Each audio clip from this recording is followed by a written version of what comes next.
Welcome back. आज हमारे साथ एक बहुत खास मेहमान जुड़ गए हैं बिग मार्केट वॉइसेस में। मार्सलस इन्वेस्टमेंट के फाउंडर सौरभ मुखर्जी। और सौरभ ने पिछले 5 साल में पीएमएस में काफ़ी तहलका मचाया है और काफ़ी कम समय में इनका फंड जो है वो काफ़ी लार्ज साइज्ड पीएमएस में इंडिया में जुड़ गया है। ऑब्वियसली उससे पहले सौरभ सेल साइड में रह चुके हैं और पहले लंदन में थे और इंडिया में एम्बिट में सौरभ काम कर चुके हैं। बस सौरभ जी, बहुत बहुत शुक्रिया आज हमारे साथ जुड़ने के लिए।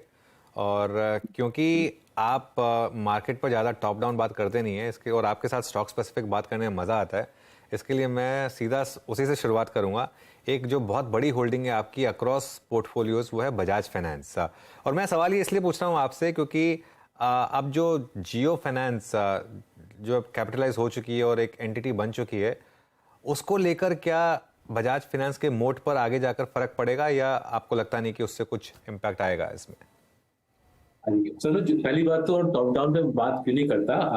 I can talk all morning, सारी सुबह मैं आपके साथ टॉप डाउन कर सकता हूँ, किसी का कोई फायदा नहीं होता। मनोरंजन जरूर होगा आपके दर्शकों का, बट कमाई के इलाके में बॉटम अप करने से ही एब्सोल्युटली। कमाई की हिंदुस्तान में। आते हैं बजाज फाइनेंस पे। अगर हम जियो फाइनेंस का कैपिटलाइजेशन देखें, कुछ भयंकर मात्रा में जियो फाइनेंस कैपिटल लेके प्रवेश नहीं कर रहा। अगर हम पूरे एनबीएफसी इंडस्ट्री की जो कैपिटलाइजेशन है, करीबन उसकी कैपिटलाइजेशन के मुकाबले जियो फाइनेंस 4-5% एक्स्ट्रा कैपिटल लेके आ रहा है। राइट। सो पहली पहली बात तो है कि ऐसा कुछ मैसिव स्केल का एंट्री है। जिस प्रकार से टेलीकॉम पे जियो का प्रहार रहा था, उस प्रकार से अनलाइकली है कि जियो का फाइनेंस पे रहेगा, बिकॉज कैपिटल उस पैमाने पे जियो ला नहीं रहा इंडस्ट्री में। दूसरी बात है अंडर राइटिंग और टेक्नोलॉजी का इस्तेमाल अंडर राइटिंग में जिस खूबी से बजाज फाइनेंस ने लास्ट 10-15 साल में किया है, उस प्रकार का टेक्नोलॉजी, उस प्रकार की एल्गोस, उस प्रकार का डेटा हिंदुस्तान में और किसी के पास है नहीं। ये बात जरूर है कि जियो का विशाल टेलीकॉम का कारोबार है, बट टेलीकॉम का कारोबार और उस पर जो डेटा इकट्ठा होता है और लोन अंडर राइटिंग में जिस प्रकार का डेटा चाहिए, जिस प्रकार की कला चाहिए, जिस प्रकार की एल्गोरिथम्स चाहिए, वो एक दूसरी चीज है। हिंदुस्तान में अब तक कोई दूसरा बजाज फाइनेंस का मुकाबला कर नहीं पाया। अगर कोई आसपास आ पाया है बजाज फाइनेंस को, वो होगा चोलामंडलम, जो भी हमारी दूसरा स्टॉक हमारे पोर्टफोलियो में है। और तीसरी बात करते हैं बजाज फाइनेंस की खुद की जो हिस्टोरिकल जो तजुर्बा रहा है। अगर हम गए दशक की बात करें, इंडिया बुल्स हाउसिंग फाइनेंस आया था, डीएचएफएल आया था, कई कंटेंडर्स आए थे, मुकाबला करने का कोशिश किया, उनके दांत खट्टे किए बजाज फाइनेंस ने, और आज ये एनबीएफसी का सरताज बना बैठा है। तो जरूर अच्छी टक्कर होगी जियो फाइनेंस और बजाज फाइनेंस की। मेरी उम्मीद है कि बजाज फाइनेंस अपने गेम को और रेस करेगा। बट जैसे आपने बिल्कुल ठीक बोला, हमारे फ्लैगशिप पोर्टफोलियो कंसिस्टेंट कंपाउंडर्स का ये बड़ा बड़ा हिस्सा है, और दबा के कमाई किया इसने हमारे क्लाइंट्स के लिए गए 5 सालों में। ठीक है, चलिए बजाज फाइनेंस की बात हो गई। अच्छा, मैं आपका पोर्टफोलियो देख रहा था और उसमें एक और स्टॉक जो मुझे लिटिल चैंपियंस में स्ट्राइक किया, मेरे ख्याल से हमने इसकी बात पहले की नहीं है, मैस फाइनेंशियल। मेरे ख्याल से 31 मई तक आपका 7% होल्डिंग इसमें थी। ये मैं कंपनी की प्रोफाइल देख रहा था, ये एकदम लोएस्ट जो स्ट्रेटा है उसको एड्रेस करती है। यहाँ पर बुलिशनेस के क्या रीजंस हैं सौरभ, और यहाँ पर आपने क्यों इतना बड़ा इन्वेस्टमेंट किया हुआ है? तीन प्रकार का अलग अलग प्रकार का लैंडिंग करता है मैथ्स। और अनुज, आपने बिल्कुल ठीक पकड़ा, ये काफी सालों से हमारे लिटिल चैम्प्स पोर्टफोलियो में है। पहला काम तो ये मैथ्स करता है कि जो गुजरात में जो प्रॉपर्टी डेवलपर्स हैं उनको फाइनेंस करता है। जो प्रॉपर्टी डेवलपर्स जिनके लिए मानवीय दिक्कत होगी एचडीएफसी बैंक से लोन पाना या किसी पीएसयू से लोन पाना, छोटे प्रॉपर्टी डेवलपर्स, उनको मैथ्स फाइनेंस करता है। दूसरा कारोबार करता है मैथ्स की जो एनबीएफसीज हैं, छोटे छोटे एनबीएफसीज हैं गुजरात के शहरों में, उनको मैथ्स फाइनेंसिंग देता है। और तीसरा है मैथ्स की खुद की जो लोन बुक है, distinct from developers and distinct from NBFCs. एक कमाल की एनबीएफसी है ये। 25-27% आरओई पे काम किए बहुत सालों तक। आईपीओ हुए 16-17 साल हो गए, कभी डाइल्यूशन की जरूरत पड़ी नहीं, बिकॉज आरओई इतनी हाई है, रिटर्न ऑन इक्विटी इसकी इतनी ऊंची है कि विदाउट फ्रेश इक्विटी रेज किए ये बिजनेस आराम से 20-25% पे लोन बुक ग्रो कर सकता है। हिंदुस्तान के इस प्रकार की एक्चुअली इकलौती एनबीएफसी है, वेरी हाई आरओईज, उसकी वजह से, इतने हाई आरओईज होने की वजह से आप 20-25% का लोन ग्रोथ दिखा सकते हो, फिर भी कोई डायल्यूशन की दरकार नहीं होती। नीश प्ले है। कुछ हद तक जिस प्रकार का काम ग्रुप फाइनेंस करता था बंधन बैंक के एक्विजिशन के पहले, जिस प्रकार का काम ग्रुप करता था, ग्रुप हमारे पोर्टफोलियो में हुआ करता था 4 साल पहले तक, उस प्रकार का नीश काम मैच करता है। एक डिस्क्लेमर देते हुए, इन सारे स्टॉक्स में जिनका मैं जिक्र कर रहा हूँ, मेरा खुद का निवेश है, मार्सेलस के 10,000 क्लाइंट्स का निवेश है, और मेरे माँ बाप का भी निवेश है इन स्टॉक्स में। सौरभ जी, ये डिस्क्लेमर आप हमेशा देते हैं और सुन के अच्छा भी लगता है। अच्छा, एक और स्टॉक आपकी इसी डिस्क्लेमर में जो फॉल होता है वो है, गिरेगा आके, वो है टीसीएस। सर, आपने इस बार की अर्निंग्स को देखा और मोटे तौर पे 2-3 चीज़ें थी, थोड़ा सा मार्जिन कॉन्ट्रैक्ट्स हुए, लेकिन इस बार एक बड़ी चीज़ थी जिसने अपना इंप्रेशन बीते 6 महीने में छोड़ा है पूरे आईटी पे, दैट्स एआई। इन बदले सर्कमस्टेंसेस में आप टीसीएस को कैसे देखते हैं, और एआई का मतलब टीसीएस के लिए क्या है? थोड़ा सा इसको सरोकार को समझाइएगा सर। देखिए, हमारे रिसर्च के मुताबिक एआई इंडियन आईटी सर्विसेज के लिए पॉजिटिव डेवलपमेंट है। स्पेसिफिकली जो लार्जर प्लेयर्स हैं, टीसीएस, इन्फोसिस प्रकार के जो बड़े खिलाड़ी हैं, उनके लिए ये बेहद पॉजिटिव है। किस लिए ऐसा है? तो पहली बात है कि जो विश्व के जो बड़े कंपनीज है, फॉर्च्यून 500 कंपनीज मान के चलिए, उनका अभी भी सिर्फ 30% माइग्रेशन क्लाउड में हुआ है। 70% माइग्रेशन, 70% ऑफ फॉर्च्यून 500 कंपनीज अभी भी क्लाउड से बाहर है। एआई की वजह से इनका क्लाउड की तरफ जाना और जरूरी बन जाता है और अर्जेंट बन जाता है। सो AI is a driver of cloud migration which will result in more work for TCS. दूसरा, एआई का जो खुद का काम है, जैसे माइक्रोसॉफ्ट ने ऑलरेडी अनाउंसमेंट कर दिया है कि अगले महीने से माइक्रोसॉफ्ट विंडोज के अंदर, माइक्रोसॉफ्ट 365 के अंदर, अगर आप एआई चाहते हो तो थोड़ा सा आपको एक्स्ट्रा पे करना पड़ेगा।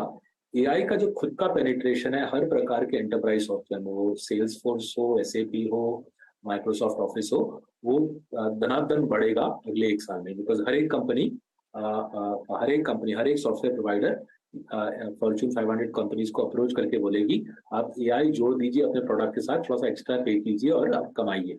ये वाला जो सिलसिला है एआई को इंटीग्रेट करना एग्जिस्टिंग कॉर्पोरेट पैकेजेस के साथ, वो भी इंडियन आईटी कंपनीज के लिए काम क्रिएट करेगा। और तीसरी चीज, अगर हम वेस्टर्न वर्ल्ड की बात करें, यूएस की बात करें, यूरोप की बात करें, उनके लिए लेबर शॉर्टेज एक जिंदगी का अहम हिस्सा बन गया है। लोगों की कमी है वहां पे, जहाँ पे लोगों की कमी है वहां पे नेचुरली एआई का डिमांड रहेगा। वेस्टर्न कॉर्पोरेट्स को एआई की दरकार है, एआई की दरकार है तो खर्चा करेंगे और क्लाउड में माइग्रेट करेंगे। उस सारे चीजों से इंडियन आईटी सर्विसेज के लिए काम बनेगा। और आपको ये दिख रहा है, जैसे आपने टीसीएस की बात की, अब देखिए इस क्वार्टर भी और पिछले क्वार्टर भी $10 बिलियन की डील विंस अनाउंस किए हैं।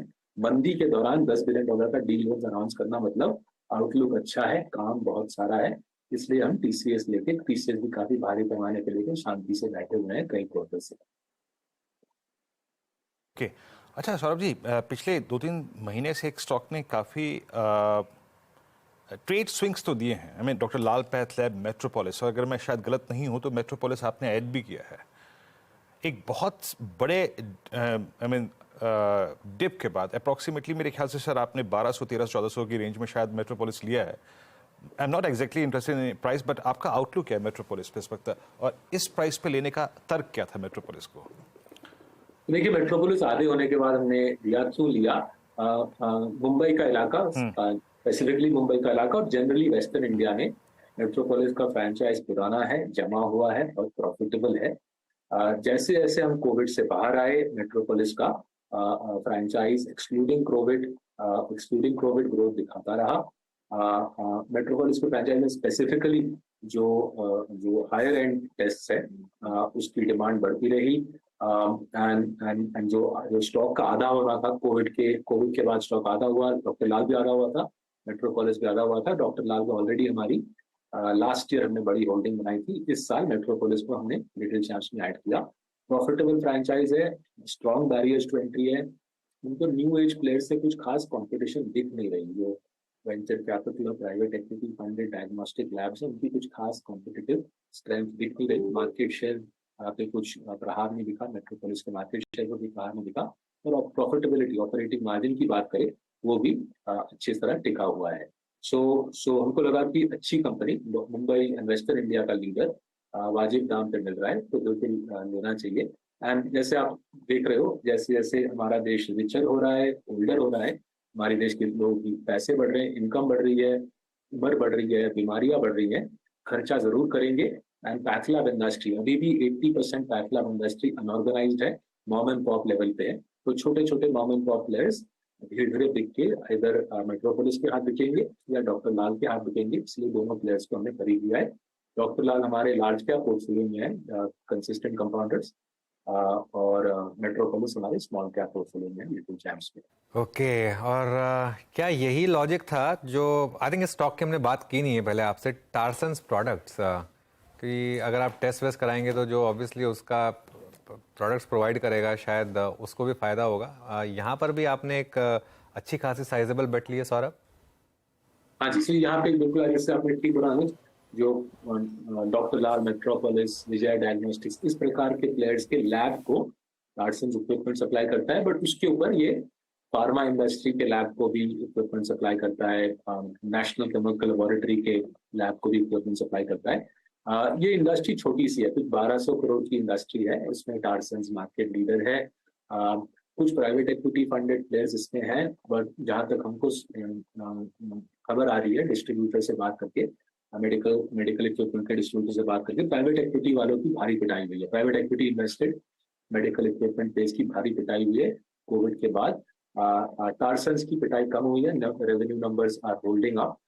जैसे कि आप गेस कर सकते हो, अगर कोविड खत्म हुआ तो जाहिर है कोविड रिलेटेड जो पैथ लैब की सामग्री है उसकी डिमांड घट जाएगी, चली जाएगी।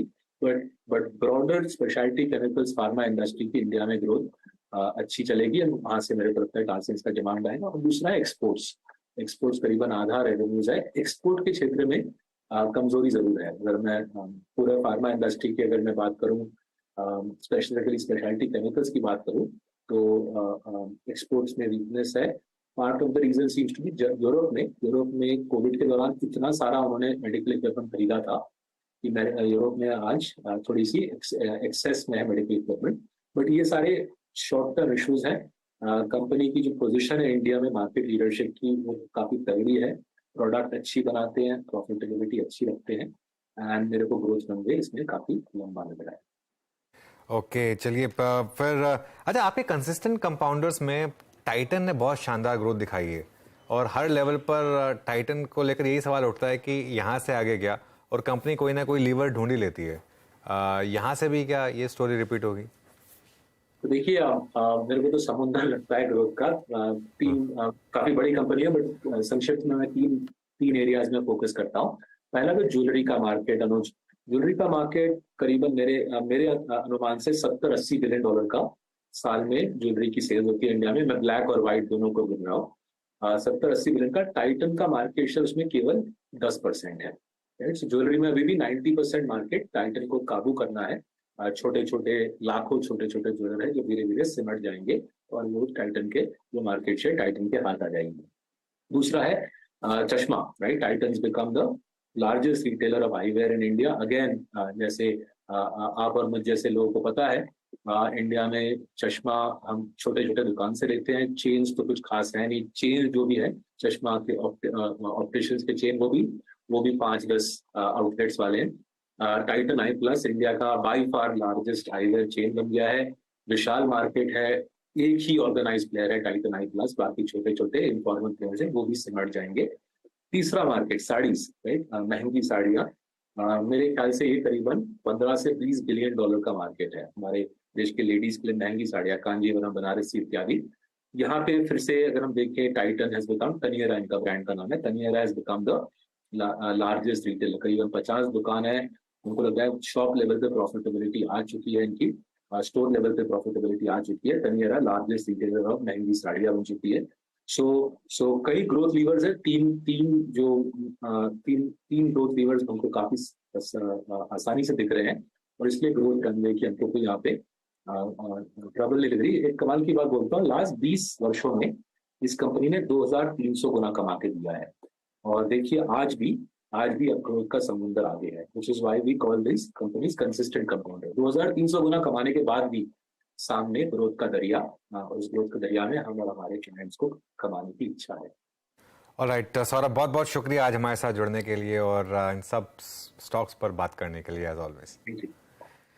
चलिए, ये हो गई चर्चा सौरभ से। मार्केट देखिए, आप देखिए आज जो हमारी अप्रोच डिफरेंट थी वो इसीलिए थी कि एक बार आज स्ट्रेंथ में बाय करना है, 19729 क्रॉस हो जाए और उसके ऊपर टिक जाएं आप, तब बाय करना है। और अब सेकंड रेजिस्टेंस जोन की तरफ भी बढ़ रहे हैं, 19829। रिलायंस मार्केट को पावर कर रहा है और रिलायंस के साथ लार्सन एंड ट्यूबर और आईटीसी, और अब बैंकों ने भी जुड़ना शुरू किया है, आईसीआईसीआई बैंक। वीरू, मुझे इजाज़त दीजिए, मैं अब नीरज जी को सौंप रहा हूँ। नीरज जी, आज मार्केट डबल सेंचुरी लगाएगा निफ्टी में और मिड कैप इंडेक्स तो लगा ही चुका है ऑल टाइम हाई, और फिर से हम वो काउंटडाउन शुरू आज शायद कर पाएँ, बाय द टाइम क्लोज करें। मुझे भी लगता है क्योंकि 2:30-3 बजे वो यूएस को हम लोग प्रीएम्प्ट कर लेंगे कि वहाँ क्या होने वाला। भूमिका हम लोग सुबह बता ही चुके हैं क्या क्या हो सकता है, क्या होना है, तो बन रहा नहीं है। लेकिन हाँ, आज रिलायंस ने ज़बरदस्त प्रदर्शन, 2.5% ऊपर है स्टॉक, और उसी के दम पे इतनी बड़ी, और डेटा बहुत अच्छा है ब्रॉडर मार्केट का, तो हम लोग इंतजार करेंगे। 815 पे इस वक्त चल रहा है, तो इस तेज़ी का मजा लीजिए और आपके सवालों के जवाब देंगे। लेकिन सबसे पहले सुर्खियाँ।